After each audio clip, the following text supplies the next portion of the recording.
আমাদের বয়ান চলতে থাকলে বয়ান বন্ধ হয়ে যায়।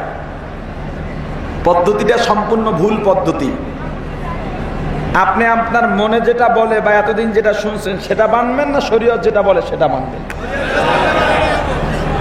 আজানের জবাব দেয়া কি? জোরে বলেন। ওয়াজিব, সত্য।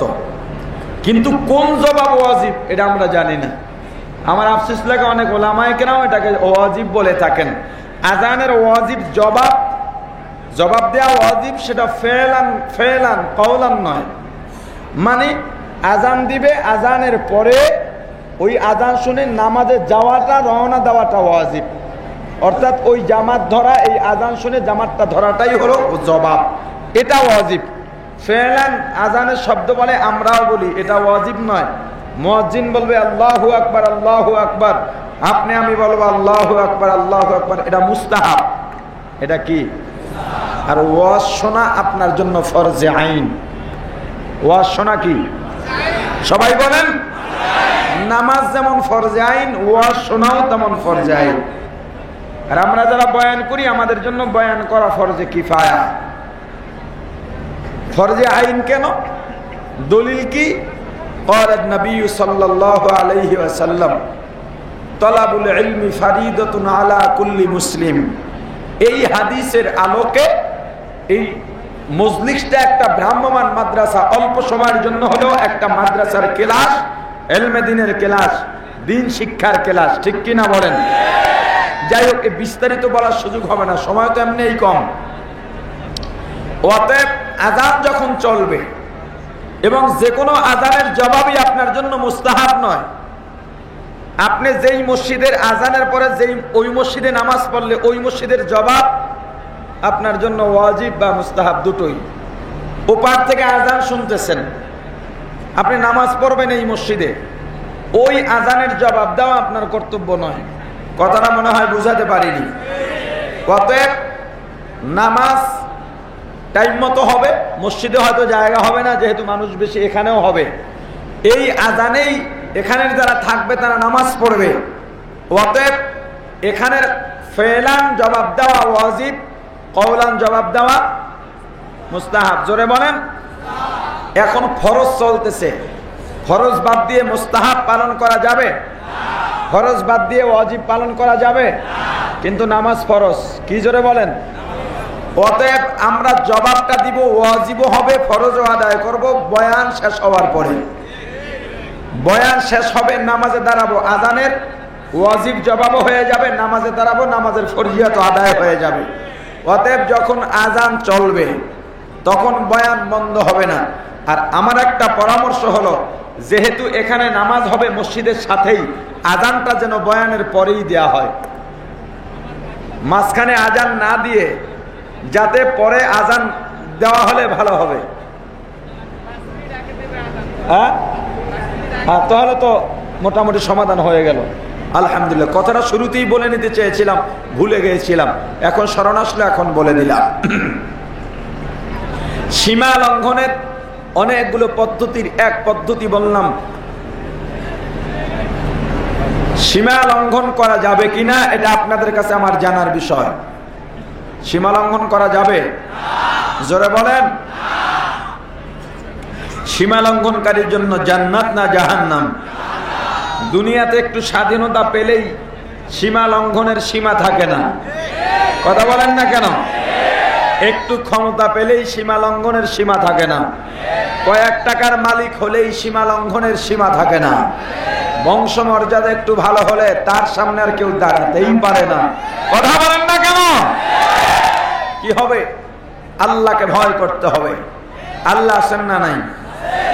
ফেরাউনের কথায় নীল নদের পানি ডানে যাইতো বামে যাইতো, জোয়ার হইতো ভাটা হইতো। এই মাইক দিয়ে পিসা বুজুরি বয়ান করতে পারবে না, ভিতর থেকে সব টেনে নিচ্ছে, এখানে সব শুকায় গেছি গা, এত কষ্ট হচ্ছে কথা বলতে।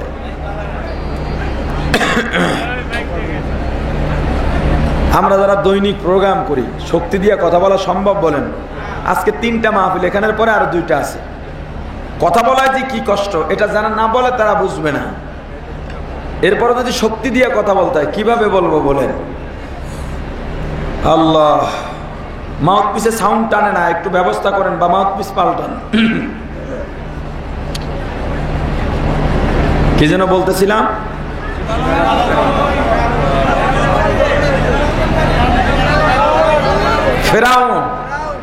ফেরাউনের কথায় নীল নদের পানি ডানে যাইতো বামে যাইতো, জোয়ার হইতো ভাটা হইতো। মনে করেন আপনাদের এটার কি নদী বলে? বুড়িগঙ্গা। একজনের কথায় এই বুড়িগঙ্গার পানি ডানে যেতে বললে ডানে যায়, বামে যেতে বললে বামে যায়, দাঁড়াতে বললে দাঁড়ায়, জোয়ার হতে বললে জোয়ার হয়, ভাটা হতে বললে ভাটায় চলে যায়। ফেরাউনের কথায় ঠিক নীল নদীর পানি এভাবে ওঠা বসা করত। সেই ফেরাউনকে যেই আল্লাহ ওই নীল নদের পানির মধ্যে চুবায় ডুবায় নেস্ত নাবুদ করেছেন, সে আল্লাহ আছেন না নাই? নাকি দুর্বল হয়ে গেছেন? দৃষ্টি শক্তি কমে গেছে, শ্রবণ শক্তি কমে গেছে। আল্লাহ যেমন ছিলেন তেমনি থাকবেন, ছিলেন, আছেন, থাকবেন। আল্লাহর লয় নাই, ক্ষয় নাই। আল্লাহু লা ইলাহা ইল্লা হুয়াল হাইয়ুল কাইয়্যুম।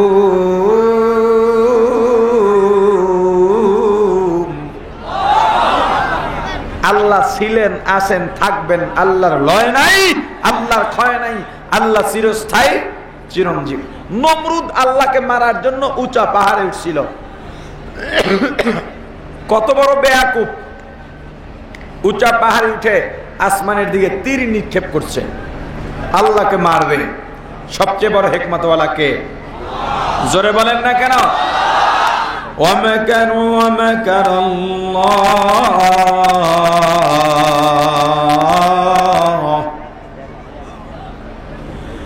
ومكروا ومكر الله والله خير الماكرين।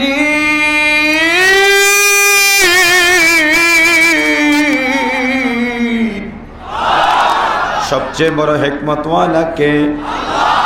সবচেয়ে বড় হিকমতওয়ালা কে? তুমি যত বড় ষড়যন্ত্রকারী হও না কেন, সবচেয়ে বড় ষড়যন্ত্র নস্যাৎকারী কে? জোরে বলেন। নমরুদ উঁচা পাহাড়ে উঠছে আল্লাহকে মারার জন্য, আসমানের দিকে তীর নিক্ষেপ করছে। আল্লাহ রাব্বুল আলামিন তীরের মাথার মধ্যে একটু রক্ত লাগায় দিছেন। নমরুদ ফুল পাগল হয়ে গেছে। ইব্রাহিমের খোদাকে মেরে ফেলেছি। শহরে শহরে দৌড়ায়, লোকালয়ে দৌড়ায়, বাজার ঘাটে দৌড়ায়, আর ঘোষণা করতেছে, আনন্দ উদযাপন করতেছে, ইব্রাহিমের খোদাকে মেরে ফেলেছি। আমার সামনে তোমরা আর মাথা উঁচু করে কথা বলবা না, কারণ এখন থেকে আমি তোমাদের নতুন খোদা। আমার সামনে মাথা উঁচু করবে না, আঙুল উঁচু করে কথা বলবে না, আমার সামনে কখনো ধমকের সুরে কথা বলবে না। আনন্দ উদযাপন এখনো শেষ হয় নাই। হঠাৎ করে একটা ল্যাংড়া মশা নাক দিয়ে ঢুকে গেছে, মস্তকে গিয়ে বসেছে, মস্তকে গিয়ে একটা লাথি মারছে। নমরুদ মা বাবা বলে চিৎকার শুরু করে দিল। দারোয়ান দৌড় দিছে, মহারাজ কি হইল? বলে বেশি কিছু হয় না, নতুন খোদাইতের দায়িত্ব পাইলাম, বড় ভারী বোঝা, বড় ভারী বোঝা, হয়তো এ কারণে মাথাটা ব্যথা হয়ে গেছে, একটু টিপ দে। দারোয়ান টিপ দেয়, কই মজাই তো লাগে, আরো জোরে দে। যত জোরে দেয় তত মজা, কিন্তু যখন ব্যথা শেষ হবে হবে ভাব, এমন সময় মশা লাথির জোর আরো বাড়ায় দেয়, ব্যথা আগের চাইতে তীব্রতরে বেড়ে যায়। দারোয়ান টিপ দেয়, মহারাজের কাজ হয় না। নমরুদ বলে হয় না, হয় না, ব্যথা আগের চাইতেও বেশি বেড়ে গেছে, আরো জোরে টিপ দেয়। দারোয়ান বলে না মহারাজ, পারি না, আঙুল ব্যথা হয়ে গেছে। কথা হলে ঘুষি মার। দারোয়ান মনে মনে চিন্তা করতেছে, মহারাজ জীবনে লাইতানে কম লাইতাইলা না, ঘুষানে কম ঘুষাইলা না, আজকে যেহেতু সুযোগ পাইলাম, শুধু খুশি নয়, জুতা পিটা করে ছাড়ব। এ মহারাজ ঘুষাই তো পারে না, আঙুলের ছাল উঠে গেছে, রক্ত বের হয়ে গেছে, তাহলে কি করবি? কয় জুতা লই। কয় কস কি? শেষ পর্যন্ত জুতা একটা ইজ্জতের ব্যাপার, তো দরজাটা বন্ধ করে নি। দারোয়ান জুতা দিয়ে ইচ্ছে মতো সাইজ করতেছে। দারোয়ানের জুতার বাড়ি মহারাজের মাথায়। খেলাটা কার? জোরে বলেন। 9 বছরের রাজা, 10 বছরের সাজা, খেলাটা কার? নদীর পার ভাঙে ওপার গড়ে, এই তো নদীর খেলা। সকাল বেলার ধনীরে তুই ফকির সন্ধ্যা বেলা। হাকিকত সে তু দুনিয়া বেখবর है, दुनिया की नुमाइश पर नजर है। नबी गोयम के आज दुनिया जुदा बाश, बहर कार के बाशी बा खुदा बाश। सिस्ते दुनिया आज खुदा गाफिल बुदन, नए कमाशों पर हो फर जिंदजार। ओ मुसलमान इमामदार, আল্লাহ চিন্না নাই, আর জোরে বলেন আল্লাহ চিন্না নাই। এ ক্ষমতার বাহাদুরি করিস না, টাকা বড়াই করিস না, বংশমর্যাদা দেখাইস না। আল্লাহ যখন ধরবেন কিন্তু ছাড়বেন না। গত জানুয়ারির 4 তারিখে ফজরের সময় আল্লাহ বাংলাদেশে একটা নারা দিয়েছিলেন। আপনাদের সদরঘাট ঢাকা অঞ্চলে লেগেছিল কিনা? জোরে বলেন। আল্লাহ দেখায় দিলেন, আমি আল্লাহ চাইলে মুহূর্তের মধ্যে ধ্বংসস্তূপে, পৃথিবীটা ধ্বংসস্তূপে পরিণত করতে পারি। এ বান্দা, বাহাদুরি করিস না, একটু নাড়া দিছেন। কোথায় র‍্যাব, কোথায় সেনাবাহিনী, কোথায় এমপি, কোথায় মন্ত্রী, সব দৌড়ের উপর ছিল। ফজরের সময় মসজিদে জায়গা হয় নাই, জোহরের সময় আবার ইমাম মুয়াজ্জিন আর খাদেম ছাড়া কাউকে পাওয়া যায় না। ও মুসলমান ইমানদার, আল্লাহর গোলাম, বাহাদুরি করিও না, বাহাদুরি করিও না। আল্লাহ বলেন, বান্দা সীমা লঙ্ঘন করিস না, সীমা লঙ্ঘন করিস না। আমি আল্লাহ ধরি না, ধরলে কিন্তু ছাড়ি না। একবার যারে ধরি, ইরাকের সাধারণ সাংবাদিকের জুতা দিয়া সাইজ কইরা ছাড়ি। ক্ষমতা কার? ও মুসলমান, আল্লাহ 14টা কসমকে বলেন, ফাআলহামাহা ফুজুরাহা ওয়া তাকওয়াহা। ও বান্দা, সীমা স্বাধীনতা দিলাম, ইচ্ছা করলে গুনাহ করতে পারো, নেকও করতে পারো। বান্দা, আমি আল্লাহ ইচ্ছা শক্তি দিয়া দিলাম, স্বাধীনতা পাইয়া মন চায় জিন্দেগি চালাও না, সীমা লঙ্ঘন করিও না। কিয়ামতের কথা বলিও না। কিয়ামতের ময়দানে আল্লাহ রব্বুল আলামিন কহারিয়া সিফাতের নামের সাইনবোর্ডটা নাইয়া বড় গোসা করে ডাক দিবেন, লিমানিল মুলকুল ইয়াউম,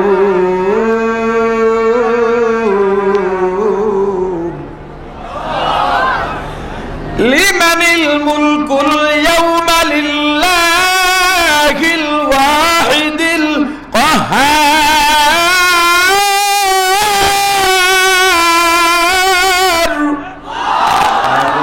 কুদরত দারি বর কামাল, আনতা রব্বি আনতা হাসবি যুল জালাল। ক্ষমতা কার?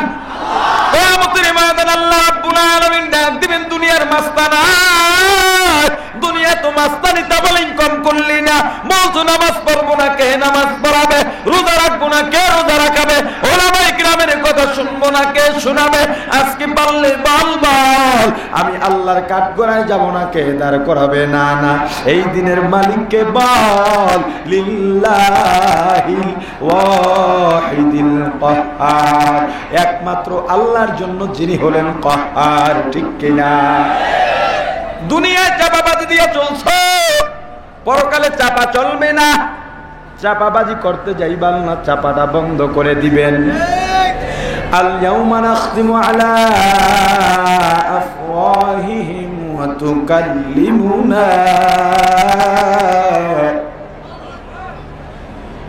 তুকাল্লিমুনা আইদিহিম ওয়া তাশহাদু আরজুলুহুম বিমা কানু ইয়াকসিবুন।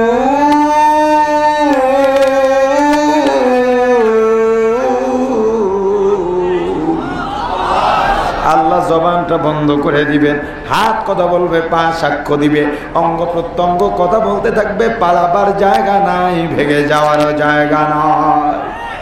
আছে নাকি জুড়ে বলেন? এ মুসলমান ইমানদার আল্লাহর গোলাম, আর কবে তোমার হুঁশ ফিরবে? দুনিয়া কিন্তু স্থায়ী নয়। সীমা লঙ্ঘন করিও না, সীমা লঙ্ঘন করিও না। বাংলাদেশের সংস্কৃতি, যখন যেই দল ক্ষমতায় আসে, ওই দলের মেতরের সামনেও কোনো সম্মানী মানুষের দাম নাই। কথা বলেন না কেন? এখন আওয়ামী লীগ ক্ষমতায় আছে, আওয়ামী লীগের যে ঝাড়ুদার তার সামনে আপনি দাঁড়াতে পারবেন না, ক্ষমতার গরম। আবার বিএনপি পেতে আছে, যদি একবার ক্ষমতায় যাইতে পারি কড়ায় গন্ডায় সুদে আসল উসুল করে নিব। আমার মাদ্রাসায় গত বছর একজন আমাকে দাওয়াত দেওয়ার জন্য আসছে, তো আমার মাদ্রাসার হালত দেখে বলতেছে, হুজুর আপনি মানে আমার মাদ্রাসায় আমি কোনো কালেকশন করি না, কোনো ডোনারও নেই, আমার ব্যক্তিগত খরচে আমার মাদ্রাসা চলে। তো বলল হুজুর আমি আপনাকে কিছু দিলে দিবেন? আমি বলছি অবশ্যই। যারা স্বেচ্ছায় দেয় নেই, ভাড়া বাড়িতে বিল্ডিং, ভাড়া বিল্ডিং এ মাদ্রাসা, এখন জায়গা পাই টাকা নাই। মানুষ যদি অপবাদ দিয়ে থাকে আমাকে যে টাকার পাহাড় করতেছি, নিশ্চয়ই মিথ্যা তহমত এবং গীবত দুইটা করছে, আমার ফায়দা হচ্ছে, আমার গুনাহ তার মধ্যে যাচ্ছে, তার নেক সব আমার আমলনামায় আসছে। কারণ আজ পর্যন্ত একটা বাড়িও করতে পারি নাই, কোনো ব্যাংক ব্যালেন্সও নাই, গাড়ি একটা আছে তা তো গেল অ্যাক্সিডেন্ট হয়ে কয়েকদিন আগে, সব শেষ। যাই হোক, তো উনি বললেন ঠিক আছে আপনার জায়গার ব্যবস্থা আমি কিছু করব, যেখানে যা লাগে আমি দেখব। তাই বললাম এখন কিছু দেন, এখন সমস্যা কি? এখনো সময় খারাপ। কেন? আপনি যদি কিছুদিন পরে অনেক কিছু পারেন, আমার এখন তার থেকে 1 ভাগ দেন, 16 ভাগের 1 ভাগ দেন। উনি বলে না হুজুর দল ক্ষমতায় নাই তো এজন্য পারবো না। আমি তাকে খুব শাসনের সুরে বললাম, দল ক্ষমতায় নাই তার মানে কি? দল আসলে গরিবকে আগেই আপনি চুষবেন সেই নিয়ত করে বসে আছেন? আমার মাদ্রাসা নয়, শুধু আমার ত্রিসীমানা, আমার চোখের সামনে আপনার মতো লোক যেন কোনোদিন না পড়ে। ক্ষমতাওয়ালা ক্ষমতা দেখে লোক নাই। যে কোনো মাহফিলে গেলে, আজকেও বলা হয়েছে যে হুজুর অনুমতি পাইতে খুব কষ্ট হয়েছে। প্রত্যেকটা মাহফিলে গেলে বলা হয় শর্ত থাকে 1 নাম্বার, সরকার বিরোধী কিছু বলা যাবে না। কেন এমন দুর্বলতা কেন আপনাদের মাঝে? আপনারা প্রশাসন, আপনিও মুসলমান, আপনার মধ্যে পরকালের ভয় নাই, চিন্তা নাই। আপনি যে বলে দিলেন সরকার বিরোধী কিছু বলা যাবে না, তাহলে কি আল্লাহ বিরোধী বলবো, রাসূল বিরোধী বলবো? আর আমরা মাহফিল করতে আসি, সরকার বিরোধী কথা বলতে এখানে আসি না, আমরা কোরআন সুন্নাহর কথা বলতে আসি। কোরআন সুন্নাহর কথা বললে কখনো সরকারের বিরুদ্ধে যাবে, কখনো বিরোধী দলের বিরুদ্ধে যাবে, কখনো কখনো কোনো পীরের বিরুদ্ধে যাবে। যদি যায় কোরআন হাদিসের কথা বন্ধ হবে না ইনশাআল্লাহ।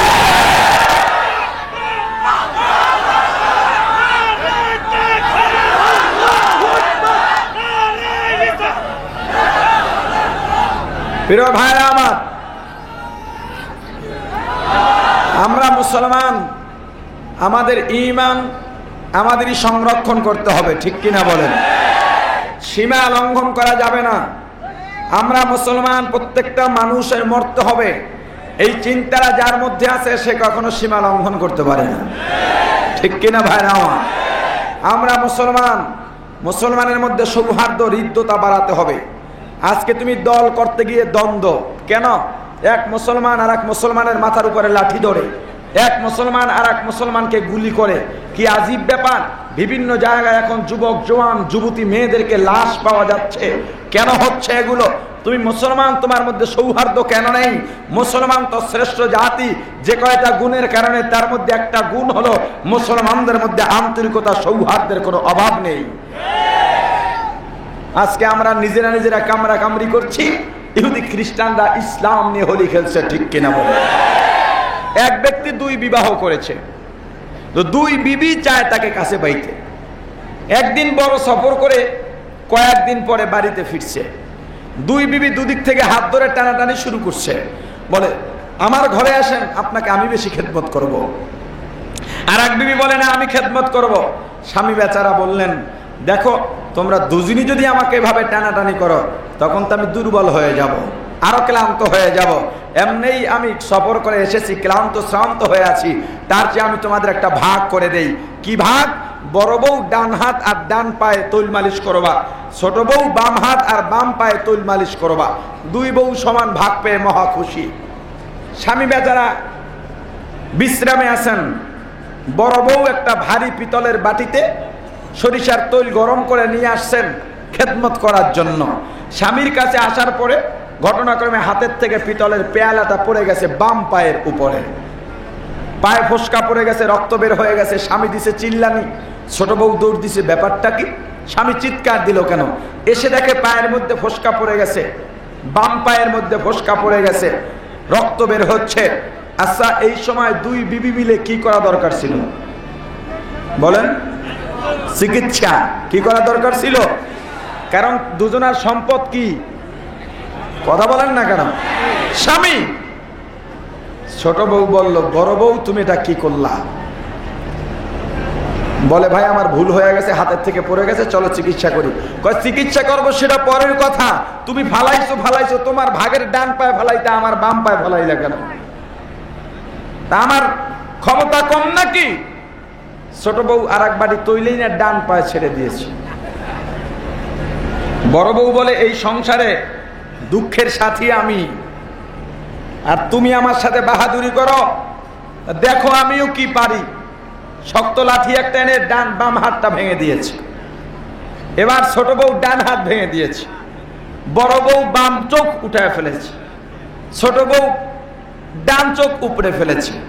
এভাবে দুজন প্রতিযোগিতা করতে করতে তাদের দুজনের যে মূল সম্পদ স্বামী তাকে মেরেই ফেলল।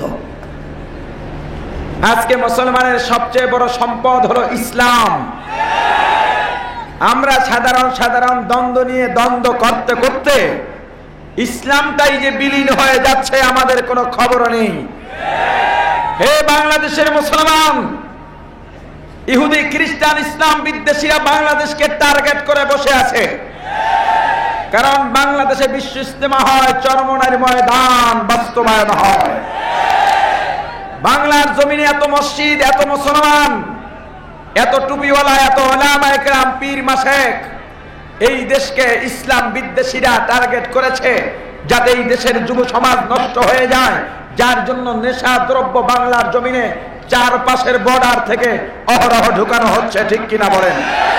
যেই ইয়াবার সবলে ঐশীর মতো একটা মেধাবী ছাত্রী নিজের মা বাবাকে খুন করেছে, যেই ইয়াবা আর নেশার সবলে বদরুল খাদিজাকে কোপায়, সেই ইয়াবা সে মায়ানমার থেকে আজকে মুসলমান নীরব থাকার কারণে আমাদের ববার শস্য নয় বিধায় সেখান থেকে এই মরণ কামড় আমাদেরকে নেশা জাতীয় দ্রব্য বাংলাদেশে ঢুকিয়ে যুব সমাজকে ধ্বংস করা হচ্ছে।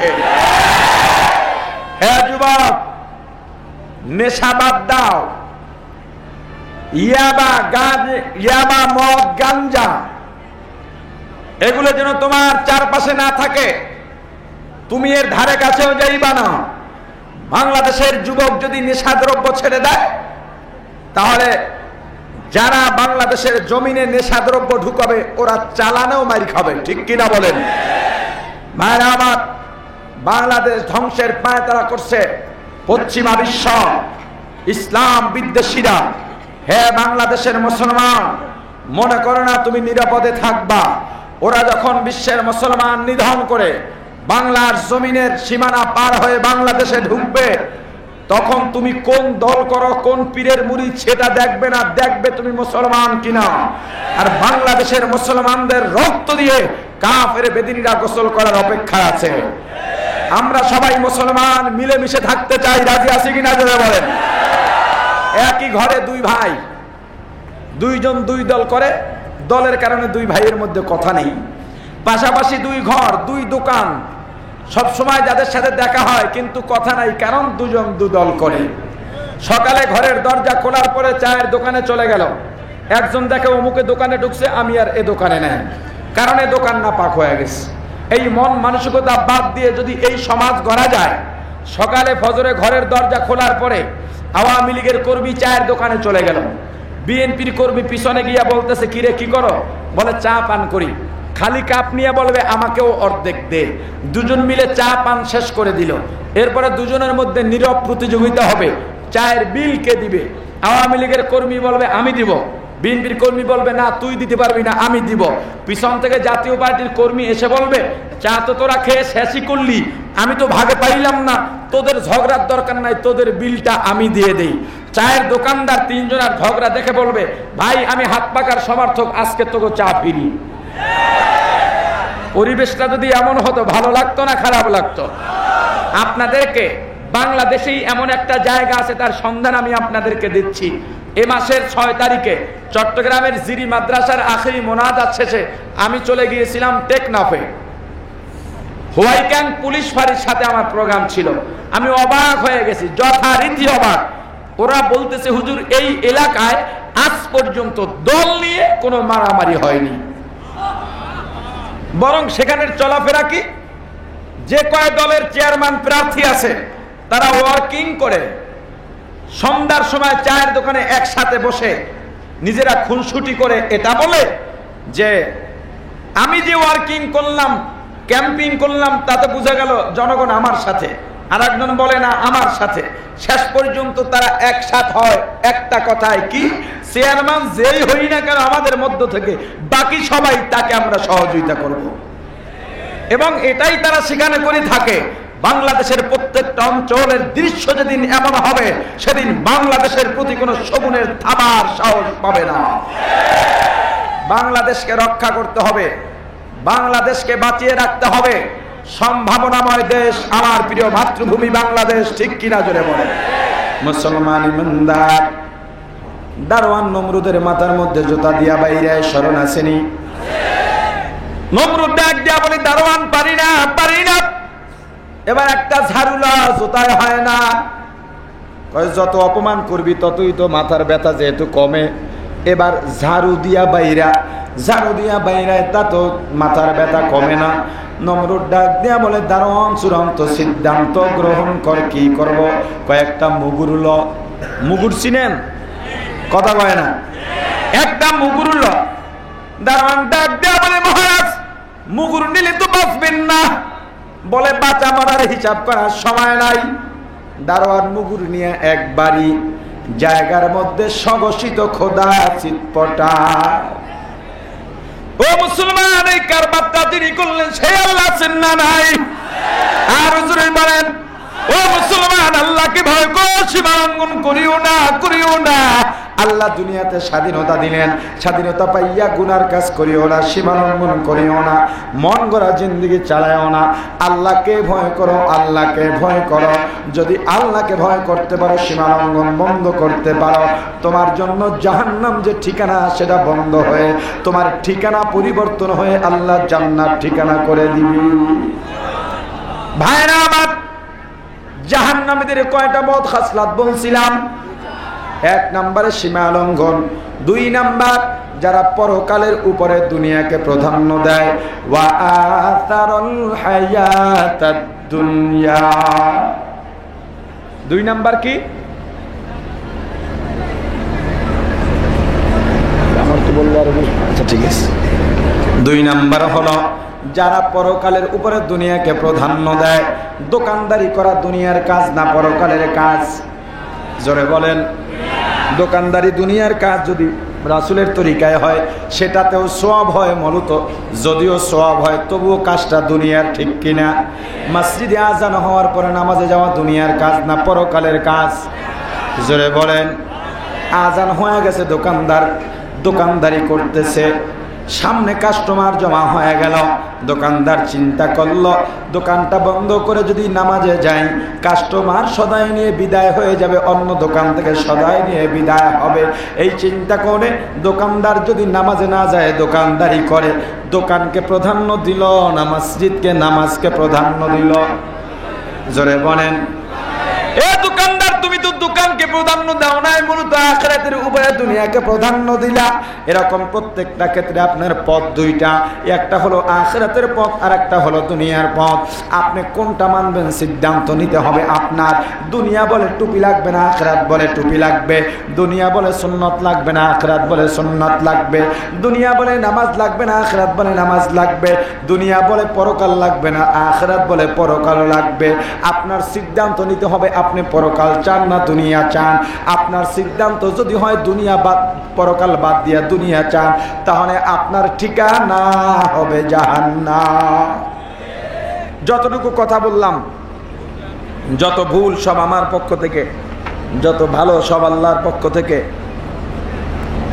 আমার ভুলগুলো শুধরায়া আল্লাহর ভালোগুলো গ্রহণ করার তৌফিক দান করেন, সকলে বলি আমিন। আমি দোয়া চাই, আমিও দোয়া করি। আমার মাদ্রাসার জন্য দোয়া চাই। আগেই বলেছি আমার মাদ্রাসার কোনো কালেকশন করি না, কোনো ডোনারও নেই। এখন নতুন জায়গা খুঁজতেছি, ভাড়া বাড়িতে মাদ্রাসা, বড় ঝামেলা হয়, মালিক খুব ডিস্টার্ব দিতেছে আমাদেরকে। যেহেতু টাকা পয়সা নেই তবুও কালেকশন করছি না, আল্লাহর কাছেই বলতেছি আপনাদের কাছে দোয়া চাই এতটুকুই, আল্লাহ যেন হৃদয়বান কোনো ধনাঢ্য ব্যক্তিকে আমাদের মারকাজুত তাকওয়ার জন্য কবুল করেন, যিনি জমিন অথবা নগদ টাকা বা স্থায়ী সদস্য হয়ে যান। দোয়াটা এভাবে করেন, আল্লাহ হুজুরের নিয়ত যদি খালেস হয় তাহলে আপনি কবুল করেন, তাহলে তার দোয়া করতে ঝামেলা নেই। কি বলেন? আমি দোয়া চাই, আমিও দোয়া করি, আল্লাহ তাআলা আমাদের সকলকে কবুল করেন।